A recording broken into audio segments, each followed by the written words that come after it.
The numbers told the story. They always do.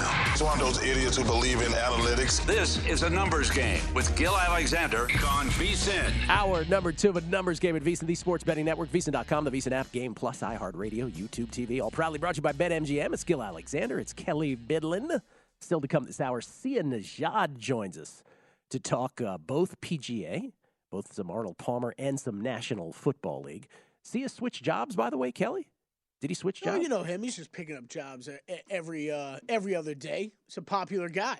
Yeah, Sia, who comes to us from he's doing some Sportsline. Sportsline now. Yeah, so that's been new for him. We'll talk to him about that. I have some non-sports documentary recommendations. I never get to watch anything, but on vacation I got to see a couple on Netflix. I want to throw those out there. That'll be a little later on. Will Hill will join us. Yes. Always love when Will joins us. We'll talk college hoops, conference tournaments again, continuing with tip-offs conference tournaments. We had, again, the Atlantic Sun kick things off a couple nights ago, then the Horizon League, Patriot League, and Sun Belt yesterday. Big South, Northeast, and Ohio Valley today. See if he's got some picks in college hoops and beyond, plus NBA thoughts with Will. And I want to kick off the hour with one of our favorites here at the network, our own Mike Pritchard. Here at VSiN, kind enough to join us, again, proudly displaying his Colorado jersey behind his left shoulder. Mike, how you doing, first of all? How's it going? I'm doing fabulous, Gil. Just off of vacation myself. There you go. So, where'd you go? I went to Maui. Wow. I went to Maui. Yeah, I got some friends that live out there, and was able to get out there to the island and got a lot of relaxation, man. Yeah. Maui, highly recommended, high up on the list. I mean, that place is incredible. Yeah, there's nothing wrong with Maui. We couldn't even come up with anything. I'm now taking applications for friends of mine that live in Maui. Yes. If anybody would like to be my friend, it lives in Maui, let me know. Yeah. Yeah. You know, it's the circles you roll in, Kelley. Come on now. Yeah. So I haven't had a chance to talk to you, but you are great friends with Eric Bieniemy. So I wanted to ask you off the top. He's obviously now the assistant head coach and the offensive coordinator for the Washington Commanders. Have you had a chance to talk to him? To what extent can you sort of reveal like his excitement level? And I guess my question to you is, did you view this as, and this was the conclusion that I'm sure I'm not the only one that came to this, but I guess my thought is he might have thought, I don't know if he would reveal this or not, he might have thought that, whenever Andy Reid stepped down, the Chiefs' job would be his. When it sort of has become apparent that Andy Reid has no intention of stepping down, did he feel like the only thing preventing him from moving on up was the fact that everybody was going to say, well, we can't give you full credit as long as Andy Reid and Patrick Mahomes are there, so you got to go do your thing elsewhere? Is that kind of it? You know what? I think there's a little bit of that in there, to be honest with you, Gil. I mean, Eric thought he would be a head coach at this point. And a lot of people thought he'd be a head coach at this point, but that has not happened to date. And so he was in a contract situation last year. And so last year he went into the season knowing that he had a 1-year season with Kansas City.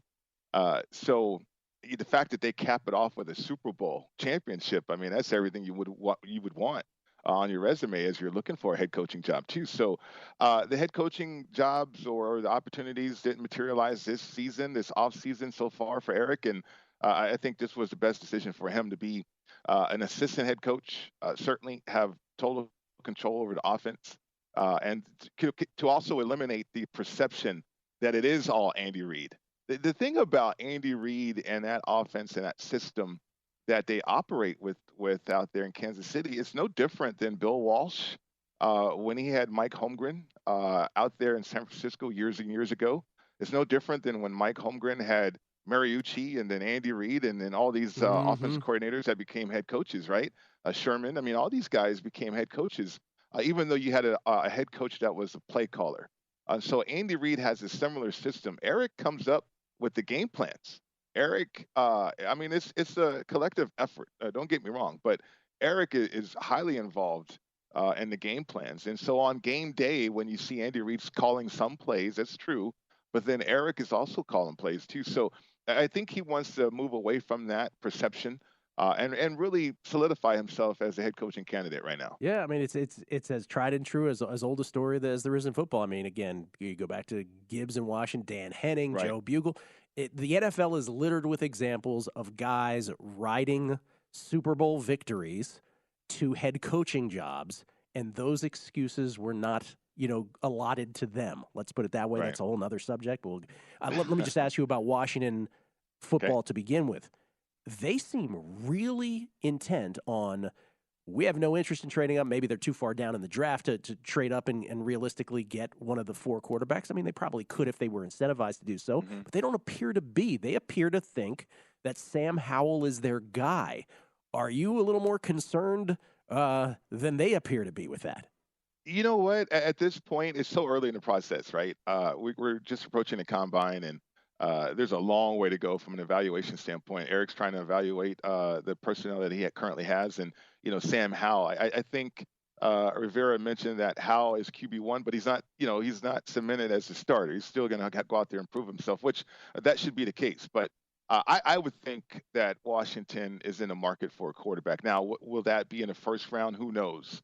You mentioned them; they're right around 16, right? Yep. And so 16 in the middle of the draft. I mean, that's no man's land, really. When there's a lot of teams coveting for quarterbacks right now. But in the second round, I mean, I could see Washington being a player, or even trading down in that first round, acquire picks, and still get a quarterback. So I don't think it's a dire need at this point.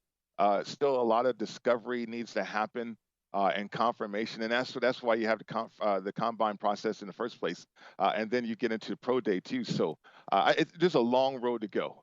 Speculation all over the place, but yeah, I don't see Washington reaching though when they do have desires to upgrade that roster in other areas. All right, so let me ask Mike. Let me ask you to put on the GM hat here. Okay. Because those of us who bet on the NFL draft, and all of us do, and it's yes, we do. Yes, we do. If you're, let's say it's the Houston Texans, let's say Houston ends up with the number 1 pick. Let's say they move up from 2 to 1 because they don't want anybody else trading up to 1, and they decide, okay, we need that, we need to do that, and we're going to draft our quarterback. If you're the GM of the Houston Texans, or whatever team ends up with the first shot at a quarterback, does Bryce Young's height concern you, or have you seen enough where you're like, it doesn't matter to me, that's the guy I'm taking as the first quarterback drafted in the NFL draft? It really is an interesting question. First of all, I've been doing a lot of work on Bobby Slowick, the offensive coordinator, and we've had this discussion before, Gill, about that quality control position and how that accelerates you to a head coaching situation. And Slowick is one of those guys that has been a defensive quality control guy. Now he's an offensive coordinator. But anyway, getting back to your question, when it comes to drafting Bryce Young, absolutely it matters. I mean, there's a mental toughness aspect of this game. And in fact, I think you can skew it as high as 70%, that you have to have that type of mental toughness, that mindset that perseveres and gets you through, overcomes adversity, all the cliches that we know about. The physical part of it, too, is in the mix. The thing about Bryce Young, to me, it's not so much his height, it's his weight. Tua gained weight, got hurt. Lamar Jackson gained weight this season, got hurt. Kyler Murray gained weight, got hurt. Russell Wilson got hurt eventually. I mean, the thing about Bryce Young, I think he can overcome his height deficiencies, but that physical toughness and the fact that he's such a slight frame, that would concern me. In terms of drafting a franchise quarterback or implying that this guy is going to play with our team for 10 years, right? I can't definitively get to that conclusion with Bryce yet. Now I can look at his frame, I can look at the evaluation at the combine and the measurables and all that, and project what type of frame he's going to have, 3, 4, 5 years from now. But the fact that he could get hurt, I think those chances increase as he comes into League One with the banged up shoulder, too, at Alabama, right? And then on top of that, he's going to have some work to do to bulk up that frame to endure that physical punishment that he's going to have on game day. Yeah, it's not an easy choice. Who do you end up drafting? If it's you, who do you draft? Right. Well, Slowick is a West Coast guy, right? West Coast offensive guy, and I think C.J. Stroud is a pocket passer. You want to win the game from the pocket. Will Levis is a pocket passer. I could see them going after Levis, to be honest with you. Wow. A big burly type of quarterback, a pocket guy. If they trade down, right? I mean, the thing about Houston is they have so many missing pieces too. Right. And the reach on a quarterback is one thing. You'd be able to trade down and still get a quarterback is good business to me. So I think this draft board could be all over the place. I think Indy, too, is the key to the draft. The rumors are out there that some team wants to move up to number 1. You got Steichen, who just coached Jalen Hurts. And, if you want to go after Bryce Young, I mean, I think that's what Indy should do. So to me, the Colts are the key to the draft in terms of when that run on quarterbacks is actually going to happen. Let me just project forward to next year for a second. Because we'll have a minute left here. The team, from your vantage point, that not a lot of people are thinking about. We just had a season where Kansas City beats the Eagles in the Super Bowl.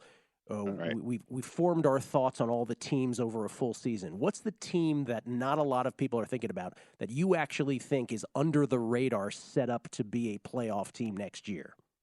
Yeah, it's interesting. I don't know if it's under the radar or if it's cautiously optimistic about the Broncos. I mean, I thought the Broncos were overrated last year, and it's turbulent right now in Denver. But if they can get through those clouds, guys, and Russell Wilson can turn back into a coachable player, I mean, you have one of the better quarterbacks in the National Football League, right? And then if they can shore up the offensive line, which Sean Payton's going to do that. Defensively, they're going to be okay. They're not so much under the radar, but I think they can surprise people this season, though. Sean Payton is no dummy. He knew where to land. The upside with that defense is a monster. If Russell Wilson could turn it around, you will absolutely be right. Mike, great talking to you. Glad you're back from vacation, but, we'll get you back to Maui as soon as we can. All right, sounds good, guys. Mike Pritchard, everybody, at MI Pritchard on Twitter, VSiN Zone. We'll come back with VSiN Zone Will Hill on the NBA and college hoops next. Numbers Game VSiN, the Sports Betting Network.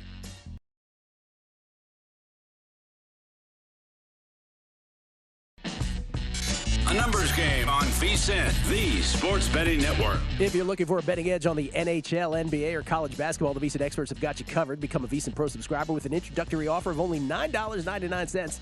VSiN Pro subscribers get access to our daily recap of the top plays made by VSiN show hosts and guests. Tools like our betting splits, deep dive betting reports, VSiN betting guides for the biggest games of the season, where experts break down brackets, best bets, and daily props. Don't miss out on this limited time offer. Visit VSiN.com/subscribe today to sign up for only $9.99. That's VSIN.com/subscribe. Happy March to you, Kelley. Love March. Again, football is king. But once you get to this stretch of sports, these next 2 months are spectacular. Yeah. First of all, you got Indian Wells, you got the TPC in golf. Tennis is 5th major at Indian Wells. Then you got March Madness. You got the Masters. I mean, all the while NBA down the home stretch. Then, of course, the NFL draft. I mean, it's tremendous stretch of sports. And, of course, with college basketball, we are in conference tournaments already. They will only ratchet up this week. Will Hill's going to have some thoughts here momentarily. I'm good. Vegas is a great place to be, Kelley. I'm going to the West Coast Conference opener. Pepperdine playing a couple nights from now. Nice. Where's that going to be? The Orleans? I don't even know what arena this year. It'd be cooler if you watched it at Pepperdine, but yeah. Yeah, it would be. It totally would be. But this is a little closer. So it's like you can go to games, and then I will say this again. This will be my first time saying it this year. The construct has been everybody feels, hey, you fill out your brackets. Brackets. So old school. Get it an NCAA survivor pool. That is nirvana. That is the greatest thing in the world. We all know how NFL Survivor works. The beauty of NCAA March Madness Survivor is that because it's a bracket format, not only do you have to think about, like you do in the NFL, I can't use them again. With a bracket format, you have to figure out how to stay alive with teams throughout. So even if you never lose, if you exhaust your teams, you're done. Right. So it's a multi-dimensional, it's chess is what it is. Like you could get to the Final Four. And if you're out, you're but out. if you don't have any of those 4 teams remaining, right. you're toast. Oh, it's a beautiful That thing. is interesting. I've never done one of those.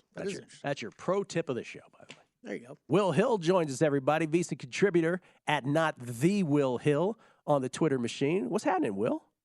Gill, what's going on, man? Glad to have you back. I enjoyed your play-by-play of the XFL from that game 3 weeks ago. That was riveting content. So yes. It's great to have you back, man. I'm excited. Thank you so much. Appreciate it. You never tell with Will. He's like, I'm totally messing with him. By the way, Will, are we allowed to say other things that you're doing yet out loud or no? I don't know anything else that I'm doing yet. So Yes, so you far do. it's What a just I'm on liar. here with you. Just It's lying. funny you mentioned the Survivor pool. I just right before I sat down here, I just got my email, reminder, get your picks in. We're doing the pool again, so I'm so excited. It's going to be fun. I can't wait to donate the money. Can't wait to donate the money. It is super, like, very little. I don't know how to express this. Like, we've been through this year after year, decade after decade, doing these things. NCAA Survivor gets me so excited every year. Like, it is so all-encompassing. I love it. Anyway, we're obviously less than a couple weeks away from that. Let's talk about the NCAA tonight. We have conference tournaments. We have non-conference tournament games. Where did you land? It's funny, before I get to that, you got to give a tutorial on how to navigate those, because I did mine for the first time last year, and exactly what you're saying, you run out of teams. It's like, seeing a curveball for the first time, you go to swing at the pitch, and there's no teams left. It just falls off the table. But, Well, I'll even say this. I've said this every year. There used to be one.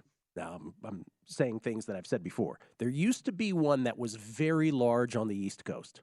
People who were in this will know what I'm talking about. It was subsequently shut down by the feds, right? Ooh. I didn't run it.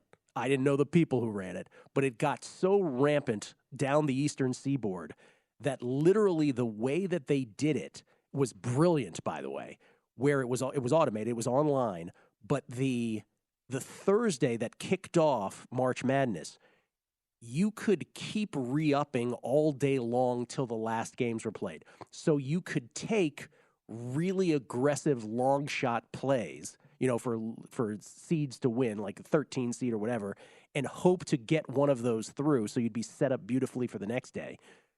And if it didn't work out, you could keep giving $100 or whatever it was at the time. It ended up being close to like $1 million pot, and the feds finally were like, "We got to shut this down." They figured it out. So that was like, those don't exist anymore. They're now much more above board ones. But if you can find one, they're beautiful things. Hard to believe. We're 2 weeks from tomorrow, the first Thursday of the tournament. 2 weeks from now, we'll have playing games and all that sort of thing. It's hard to believe. It came so fast.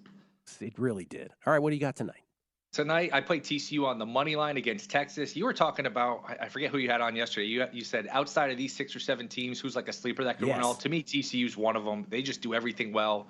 Their numbers are a little wonky because they've had so many injuries, with Miles out, with Lampkin out. But when they're healthy, they could play transition, they could play half court, they could shoot. To me, I mean, think about it. They won by 25 in Kansas when they had their guys a month or so ago, which looks better and better by the day. That's a really good team. So they're home against Texas, laying a couple points, 2.5. I played them on the money line.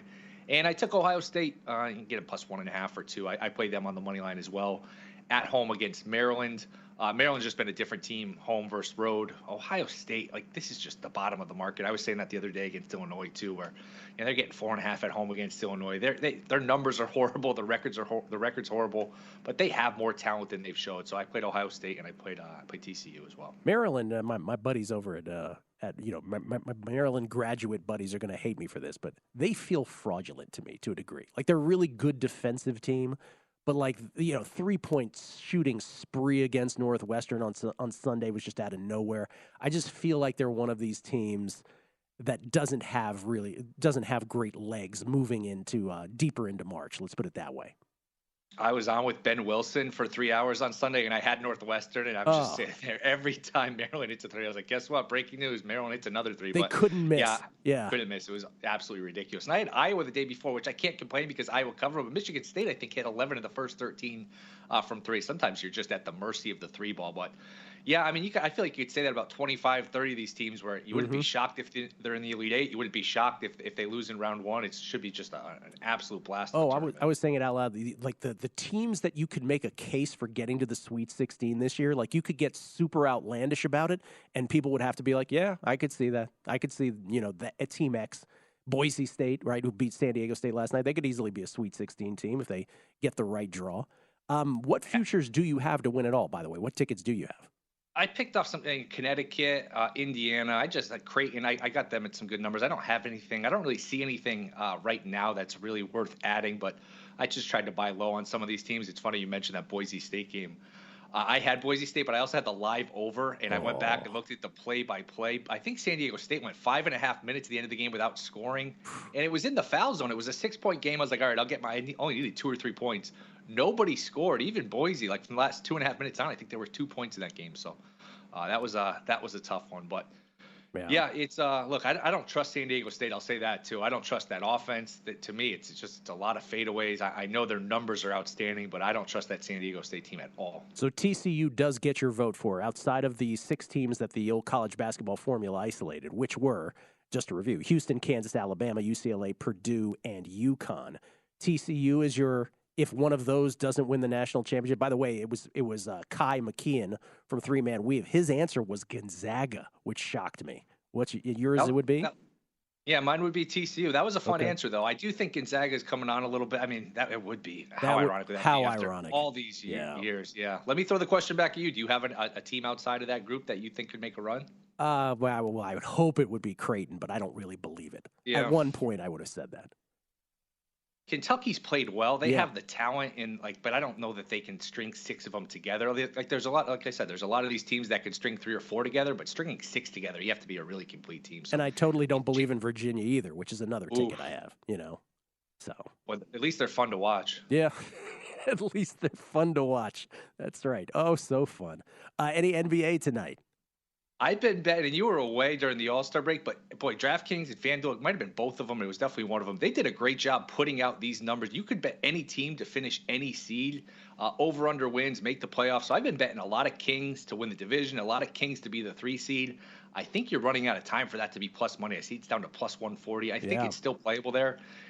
Look, they play their guys. They're not good very often, so they're taking this opportunity to win every single game.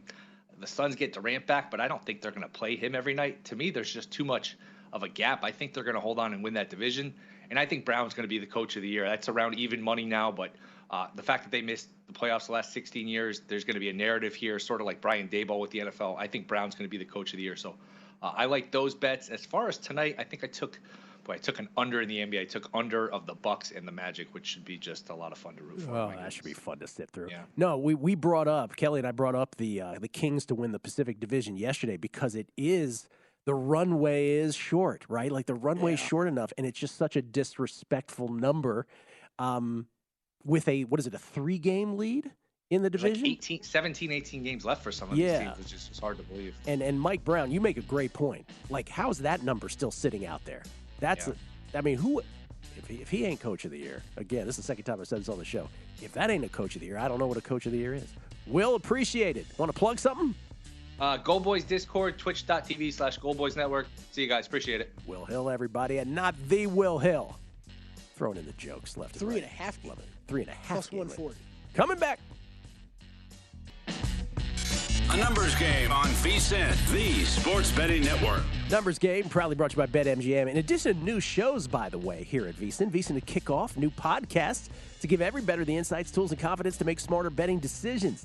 VSiN continues to expand its catalog of popular sports betting podcasts to cover every corner of the sports betting menu. No matter what sports you like to bet or how experienced you are, you'll find a podcast for you.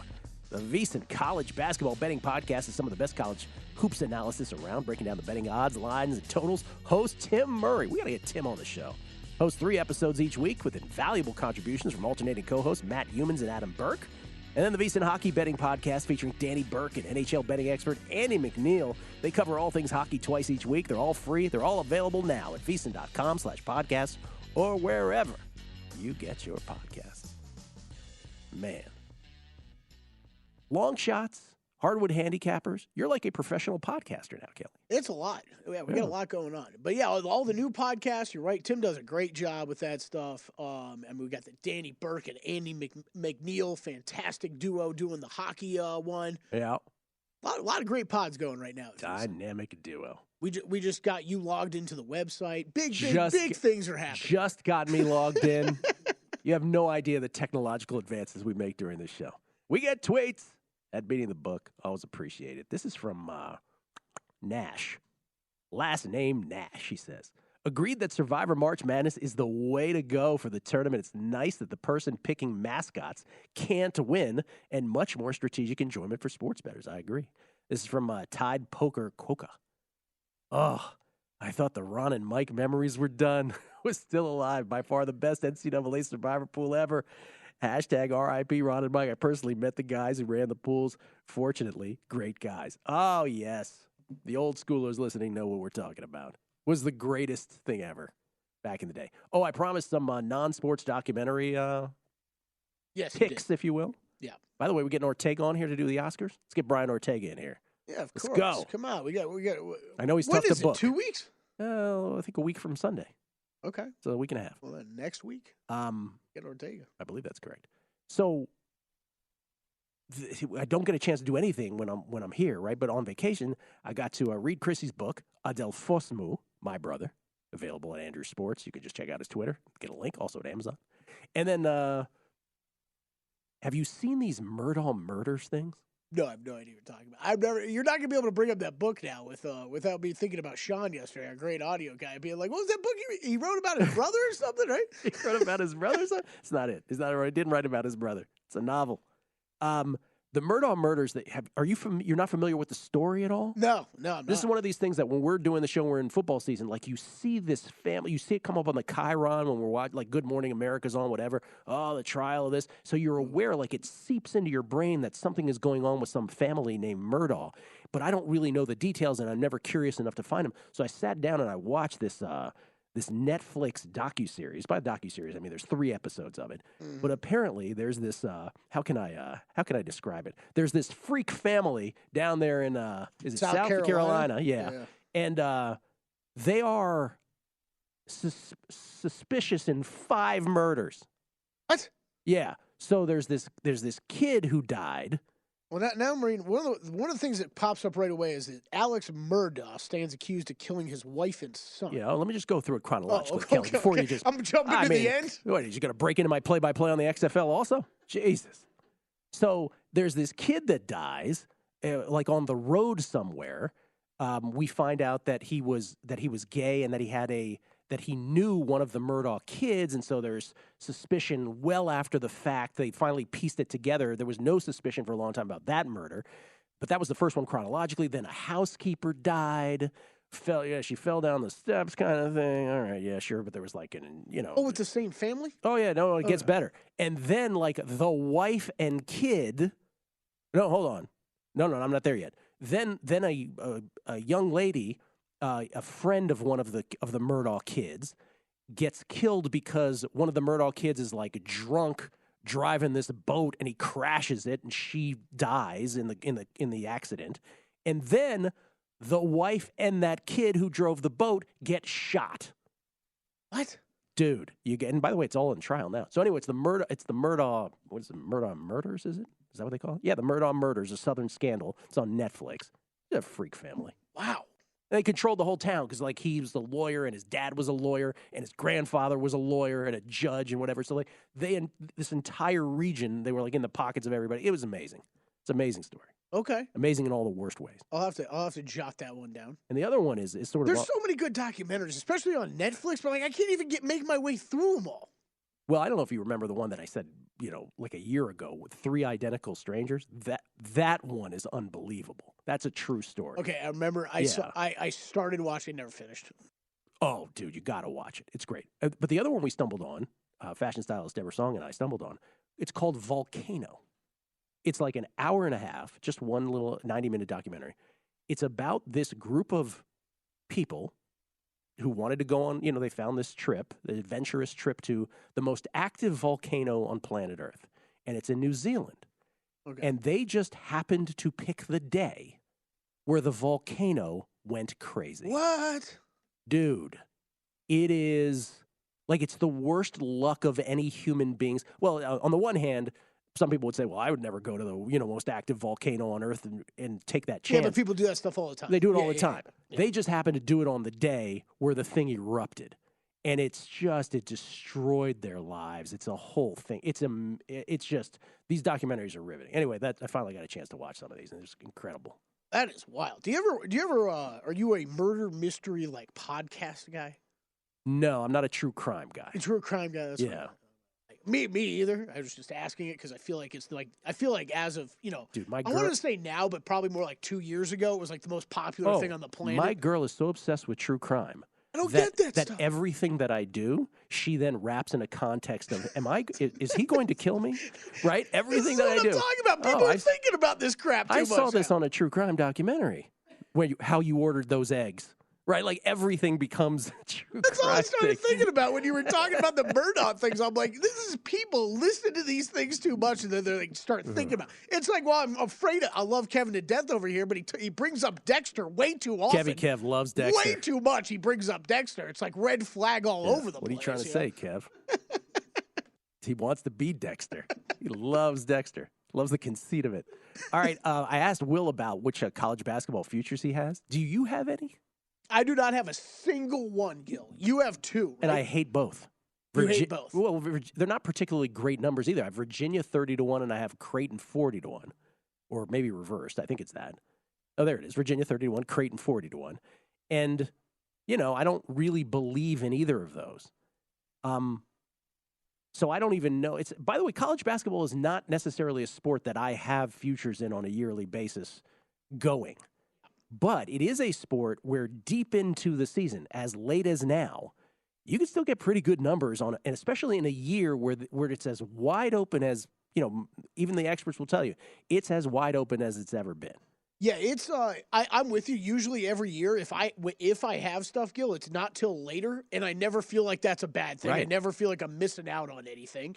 And honestly, just in the futures market of to win the whole thing, I find that a difficult market for me to want to bet too much in, just because it's even though, may I just say, even though like the 6 teams isolated in the formula, Houston's plus 650. By the way, shop around. These are DraftKings. Kansas is plus 850. Bama's 9-1. Purdue's 12-1. UCLA's 12-1. And UConn's 20-1. There's nothing wrong with having a UCLA 12-1 ticket in pocket. Absolutely. Yeah. What I was going to say is usually what I'll do is it's closer to the tournament. But I do think the tournament it's why do we love it so much? Because there's chaos. It's tough to get through. Crapshoot. This is not going to surprise you. The teams that I usually always end up betting every year are always the whatever NBA draft prospect I'm like looking at, who I'm like, this guy's incredible. He's by far the best player on the court, so I'm going to bet on this team. And that's just not how college basketball works. Nope. But for that reason, like if I had to make a bet right now, it would be on Alabama. Like this is let's take away all the off the court stuff.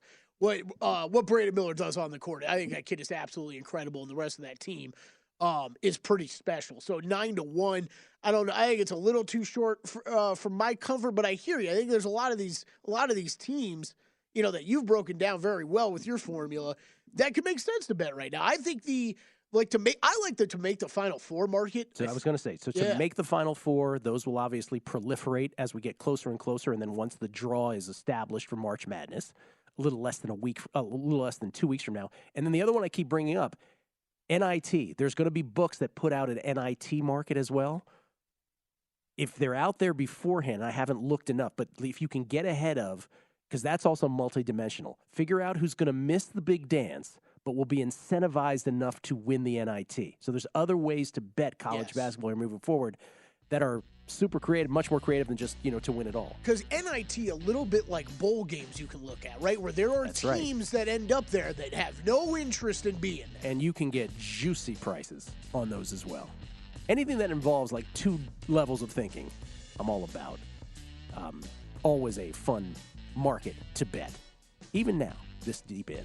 We'll come back. Sia Nejad to talk NFL and golf with us next.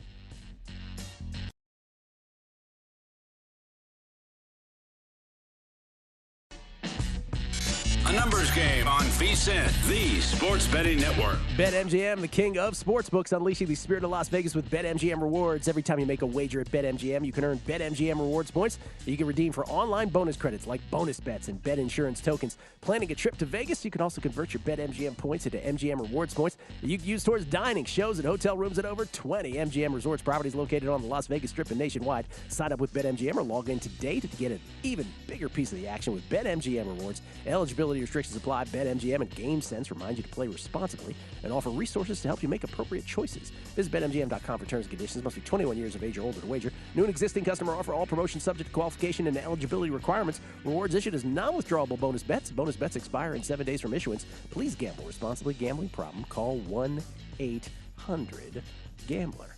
It's Gill Alexander. It's Kelley Bydlon. It's happening, party people.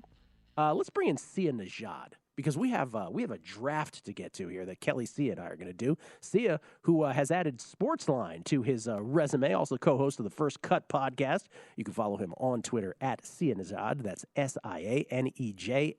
How you doing, man? I'm doing well, and I gotta say, by the way, the true crime stuff, I don't really get that either. It's just not for me, but it seems like it's for everybody else. But to actually answer your question, Gill, doing well. As you know, me and Kelley are on a kind of a nice little run here in golf. Yes, I do know this.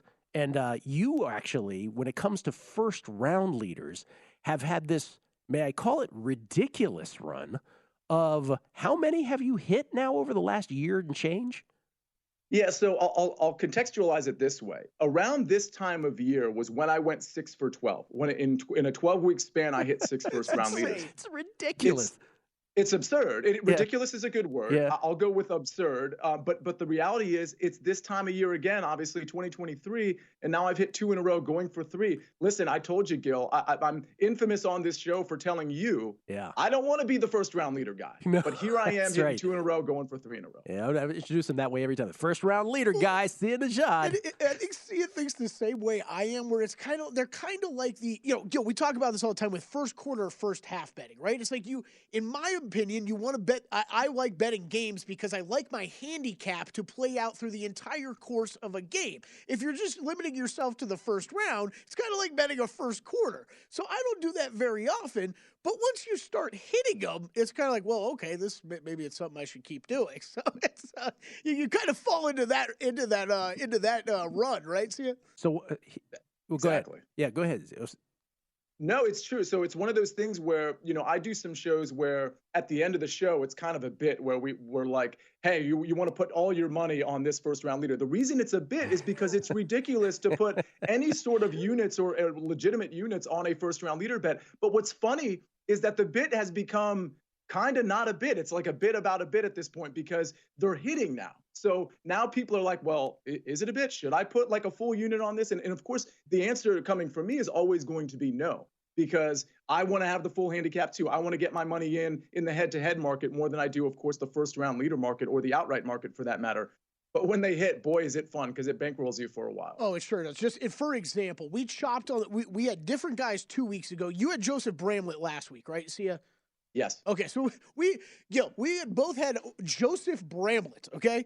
Chop's first round leader ends up finishing even par T55 for the tournament. Like it's where's that handicap? It worked out for one round and it paid us off, but then the guy disappears. Well, could you briefly explain to the audience then, what is at play generally when you're picking your first round leader? Is it someone who comes up, as far as the tournament as a whole, comes up pretty favorably, but has a certain ability to have low rounds that you then just take a flyer on him for the first round? Yes, that's right. But you can flip that around a little bit too. Like Joseph Bramlett, in my opinion, and I did have like a very small play on an outright for him, but the reality was most likely he wasn't going to win that tournament last week because especially with the putter with him, it's going to go flat at some point. And actually day 3, I think he missed like 3 6-footers in a row and ended up bogeying 3 in a row. The point I'm making here is he can have a spike round specifically with the putter and with the ball striking for one round. Do I expect it with Joseph Bramlett at 60-1 for a full 4 rounds? The answer is no, which is why sometimes you'll get Bramlett in the outright market, let's say at 60-1, and you'll also get him in the first round market around that number. And that's where I find the value because, again, I don't like – if those odds are going to be similar, I'm going to take him in the first round every time because I don't expect him to do it for 4 rounds. But what I've seen in the past with Joseph Bramlett specifically, if we want to focus on him, the ball striking, especially recent form-wise, it's been absolutely great.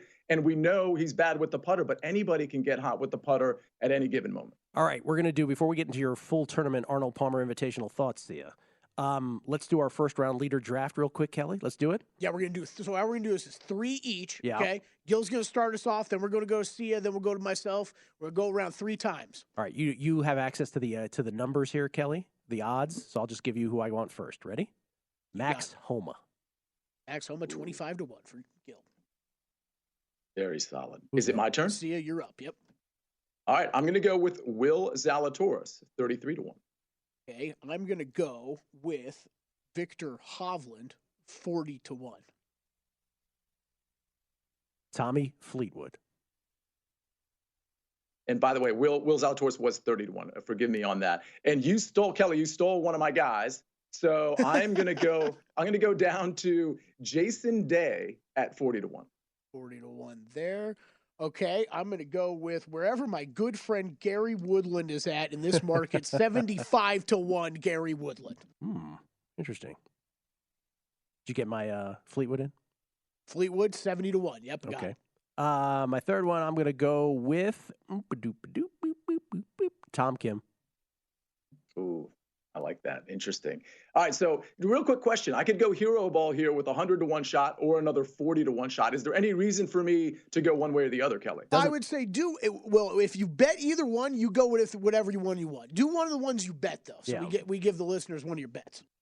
Well, I bet both of these. So I'm going to go with Cameron Young I believe he's 40-1. Yeah, Cameron Young. Okay, I'm going to give out the longer one. Maybe it's the one you were talking about, but I'm on, and I think I saw you're on as well. Wyndham Clark. Yes. That's who I will go with as a bum. I will have a piece of him first round leader as well. There's all of Sia's first round leader bets.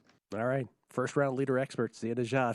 This is the worst thing it could be known as. All right. What are your other thoughts on this tournament as a whole beyond that? Yeah, you have my first round leader card right there. Outright card, you mentioned Max Homa. I do like him at plus 2,000. I'm not sure where he is on this board here, but Max Homa at plus 2,000. Victor Hovland at plus 3,000, Tyrrell Hatton at plus 3,500, and Ricky Fowler at plus 7,500. A real quick note on these guys. I think Max Homa can kind of win anywhere. And in 3 out of the last 4 tournaments he's played, he's finished first, second, and third. Hovland is really tracking well from a ball striking standpoint. But what I will say about him is if you're worried about around the green game play, which you should be at this course, he's gained 3 out of the 4 times that he's played here and quite significantly around the green. So not as big of a worry for me there. Love the ball striking. Hatton, the game's really coming around. Love that. And Ricky Fowler, speaking of game coming around, he's been really good here too at Bay Hill. The last 2 years he hasn't been good, but interestingly, it's the ball striking that's been great and the putter that's failed him the last 2 years at Bay Hill. While the putter is really coming around for Ricky Fowler, he's gained in 6 of his last 8 measured events. It's really 7 of 9 because the unmeasured event there was the Zozo where he finished T2. All right. Last couple minutes here. NFL draft. How do you see this going at the top right now? If the draft were held today, let's play this game 2 months out. If it were held today, what do you think happens at the very top? What quarterback gets picked and by whom? I think the Bears, this is a tough spot. I think the Bears end up taking Bryce Young and they trade Justin Fields. Oh, wow. All right, so we've gotten the Drew Dinsick. They should do both, trade out and trade Justin Fields. And now Sia goes, trade Justin Fields, draft Bryce Young. Wow. Okay. Drew's call is really interesting. I just don't think that any management team has the guts to do that. I don't think they have that's right. They don't have the stomach to make a 2-year plan at this point. In that kind of way when you just drafted Justin Fields, who, by the way, had a 5th place MVP vote. I should just point that out just to be thorough. It's just for the sake of thoroughness. Do you have any Masters bets in pocket yet? Oh, good question. The answer to that is no. But I will say this, speaking of futures, Golden State Warriors in the NBA, and I like the UCLA call. By the way, Golden State on DraftKings was plus 1,900 literally 4 days ago. I pointed it out on SiriusXM. It's now down to plus 1,400 to win the championship. I still think that's good, but it's interesting how that number has crashed. Yes, because everybody lean in for this. Because they're the Golden State Warriors, and they're a dynasty. Goodness. Make that a betting tip of the day also, Kelley. Sia, always great to see you. Always great to see Santana Moss, one of the all-time very goods behind you as well. Let's good luck on this tournament. I hope I crush both of you in the first round leader draft. Here we go. Not going to happen, Gill. Not going to happen. Probably not. I'm dealing with the experts. At Sia Nejad. Thank you, Sia. Appreciate it very much. Doing his thing for Sportsline these days as well. How about Sia? He sure knows what to say to keep getting invites back, you know? Warriors, like the Warriors, Gill. He goes Warriors, he goes UCLA. That's my guy. He's got Santana Moss over his shoulder. We've done all we can do. The Lombardi line is next. Enjoy with Stormy Monotoni from VSiN, the Sports Betting Network.